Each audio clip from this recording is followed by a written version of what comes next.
please welcome Steve Zimmer. So it's my first day as a crew member.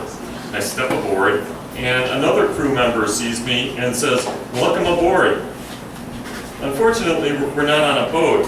We're not even near water. We're in Malvern, Pennsylvania, at Vanguard Mutual Fund, which, for absolutely no reason whatsoever, bases its entire corporate culture on the British Navy of 1803 under Admiral Horatio Nelson. Now, Vanguard is the world's only major not-for-profit financial firm.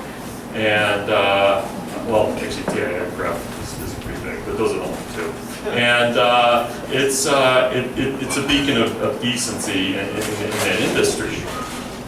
But it's also a cult, reinforced by frequent off-site team building exercises, which are actually held on-site to save money, and reflected by a strong honor system, which includes little boxes by all the copy machines, so you can put nickels in for your personal hobbies. Now, despite the quirks and low pay, I like Vanguard, but most crew members love Vanguard. Now, I'm living in Pennsylvania, but every weekend I go up to New York because my girlfriend Kate's there, and because I'm living in Pennsylvania. And Kate and I have this thing where during the weekdays at 2:30 we talk on the phone for 45 minutes. You know, it's like her thing. But that's tough at Vanguard because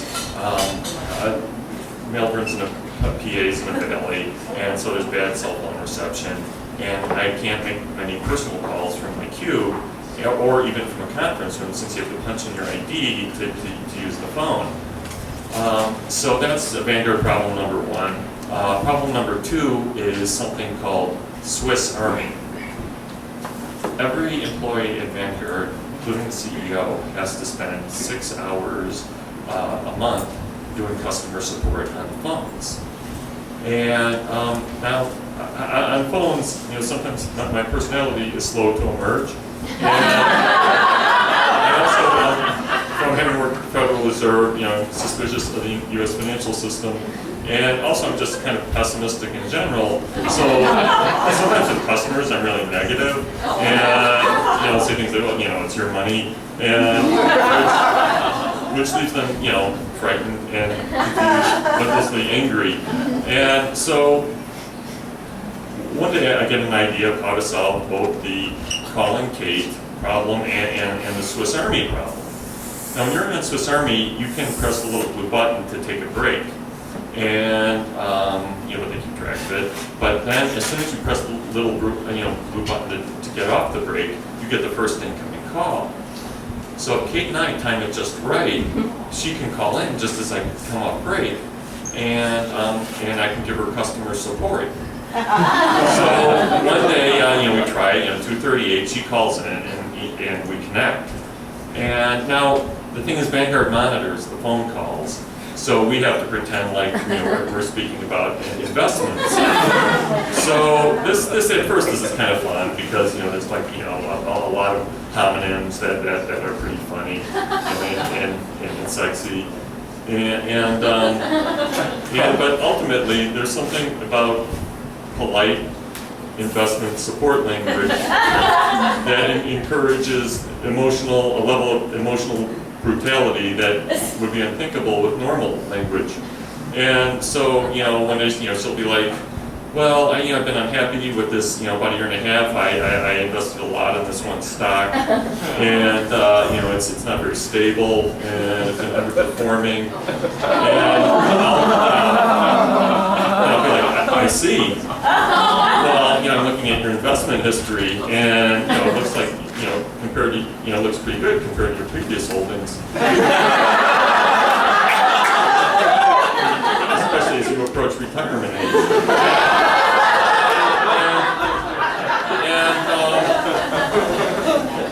As our relationship deteriorates, I start spending spending more and more, I still spend a lot of time on Swiss Army every afternoon. And one day I get an email from a VP in HR who wants to meet ASAP. Now VPs at Vanguard are pretty senior, and so I immediately walk over there. And the six main buildings on Vanguard's campus are arranged in the shape of a boat. And they're named after the six main ships in Admiral Nelson's fleet in the Battle of the Nile. So they're Victory, Goliath, Zealous, Majestic, Swiftshore, and Audacious. Or as funny people like to call it, Bodacious. And so, ironically, I'm headed for Victory. So Victory is a huge building. So I was walking all, past all these just rows and rows of cubicles, and the drones are all staring at their computer screens, and some of them even look up and track me with dead eyes. And I reached the office of the VP, and she's on the phone, but she waves me in, and she's got brightly colored storage cubes, like any fastest. And I sit down, and I look in, she's got this long appointment list, and I imagine, it seems like she has like a hard job, like must be tough, just like confronting people and disciplining them, firing them, and I'm like, if I had to do that, I'd probably have storage cubes, and I think like in my current life, I've stolen maybe $6 in office supplies. Although what if she knew that about me? She really liked me. And then, just then she gets off the phone, which is good because I've already got Stockholm Syndrome. And so I'd like to talk to you about Swiss Army. So now let me just stop and tell you something about myself. A lot of people spend their entire lives trying to figure out who they are. From age 5, I knew who I was. I was the guy who got caught. And so, even though I was always innocent, except now I'm actually guilty. So, she's like, I want to talk to you about Swiss Army. So I'm like, okay. And she's like, you're aware we monitor the calls? And I'm like, yes. Yes. And she goes, you've been putting in a lot of hours recently. And by now I can't even speak, it's just inside I'm going like, cat and mouse, cat and mouse. And she says, well, Vanguard would just like to say thank you. And she pulls out this huge check and says, welcome to the Vanguard Spot Bonus Club. And it's for $100, and she gives it to me, and I'm like, thank you. And so then she gives me an envelope with the real check for $68. And she points to the big check and says, that won't fit in the deposit slot. And I'm like, oh no. I'm just laughing because I'm happy, but I'm not laughing to make fun of her, but she thinks I am, so I have to leave. And so I'm just walking out through the Victory building, past all the cubes with fellow crew members, working like busy bees, and a woman sees me, because I'm carrying the check plate,